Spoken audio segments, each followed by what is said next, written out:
അപ്പോൾ മുൻപും ഈ സിനിമയെക്കുറിച്ചുള്ള സജഷൻസ് ഇവിടെ വന്നിരുന്നു. പക്ഷേ അത് എന്ത് ടൈപ്പ് സിനിമയാണെന്ന് അറിയാത്തതുകൊണ്ട് ഞാൻ അതിലേക്ക് കടന്നില്ല. എന്നാൽ രാക്ഷസൻ എന്ന സിനിമയെക്കുറിച്ചുള്ള വീഡിയോയ്ക്ക് കീഴെയും ഈ നമ്പർ കണ്ടപ്പോൾ ഇത് അങ്ങനെ ഒരു ടൈപ്പ് സിനിമയാണെന്ന് മനസ്സിലാക്കി ഇന്നലെ ഞാനത് കണ്ടു. അപ്പോൾ ഒരു 3-4 കാര്യങ്ങൾ പറയാം. ഇതിലെ ക്ലൈമാക്സിലെ ട്വിസ്റ്റ് അത് ഗംഭീരമായിരുന്നു എന്ന് തന്നെ പറയാം. വില്ലന്റെ മോട്ടീവും ഭയങ്കര ജസ്റ്റിഫയബിൾ ആണ്. ഇനി രാക്ഷസനുമായുള്ള ഒരു കമ്പാരിസണിൽ നോക്കിയാൽ അത്ര ഇല്ല എന്ന് സമ്മതിക്കേണ്ടി വരും. അതിന്റെ ഒരു പ്രധാന കാരണമായി എനിക്ക് തോന്നുന്നത് രണ്ട് സിനിമകളിലും ഏത് ഏജ് ഗ്രൂപ്പിൽ പെട്ടവരാണ് വിക്ടിംസ് ആയി വരുന്നത് എന്നുള്ളതാണ്.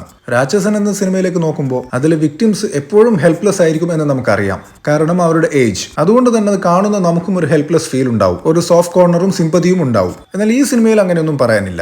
മറ്റൊന്ന്, രാക്ഷസൻ എന്ന സിനിമയിൽ ഈ പ്രിഡേറ്ററും വിക്ടിമും തമ്മിലുള്ള രംഗങ്ങൾ കാണിക്കുന്നുണ്ട്. അതൊക്കെ അങ്ങേയറ്റം ഭയപ്പെടുത്തുന്നതായിരുന്നു. എന്നാൽ ഈ പടത്തിൽ അങ്ങനെയൊന്നില്ല. ഇതിൽ നമ്മുടെ മെമ്മറീസ് 5-ാം പാതിര സ്റ്റൈൽ അടുത്തൊരാൾ കൂടി മരിച്ചു, ബോഡി കണ്ടെത്തിയിട്ടുണ്ട് എന്നിങ്ങനെ പറഞ്ഞു പോവുകയാണ്. ഇനി പറയാനുള്ളത് ഒരു ഓവറോൾ ഫീലിനെ കുറിച്ചാണ്. അതായത് രാക്ഷസൻ സിനിമ കാണുമ്പോൾ ഒരു പ്രൊഫഷണൽ വർക്ക് കാണുന്ന ഫീലും ഈ പടം കാണുമ്പോൾ ഒരു സബ്സ്റ്റാൻഡേർഡ് വർക്ക് കാണുന്ന ഫീലുമായിരുന്നു. അത് എന്തുകൊണ്ട് എനിക്ക് അങ്ങനെ തോന്നിയെന്നറിയില്ല. ബട്ട് അൺഫോർച്ചുനേറ്റ്ലി എനിക്കത് തോന്നിപ്പോയി. ഇനി അവസാനത്തെ കാര്യം, I am not trying to be a racist. ഞാനിവിടെ സൗന്ദര്യമല്ല ഉദ്ദേശിക്കുന്നത്, മറിച്ച് ഇതൊരു സിനിമയാണ്. അപ്പൊ ഇതിൽ പെയറായിട്ട് വരുന്ന രണ്ടുപേരുടെ മുഖം എങ്ങനെ ഇരിക്കണമെന്ന് ക്രിയേറ്റേഴ്സിന് തീരുമാനിക്കാം. എന്ന് വെച്ചാൽ നായകനോട് മാച്ചുള്ള ഒരു നായികയെ മാനുവൽ ഇവർക്ക് കൊണ്ടുപോയി ഇടാം. പക്ഷെ ഈ സിനിമയിലെ നായിക, ഐ റിപ്പീറ്റ്, ഭംഗിയല്ല ഞാൻ ഉദ്ദേശിക്കുന്നത്, പക്ഷെ എവിടെയോ എന്തോ ഒരു തകരാറ്. They are not a good match and that character itself was not suited for such type of movies.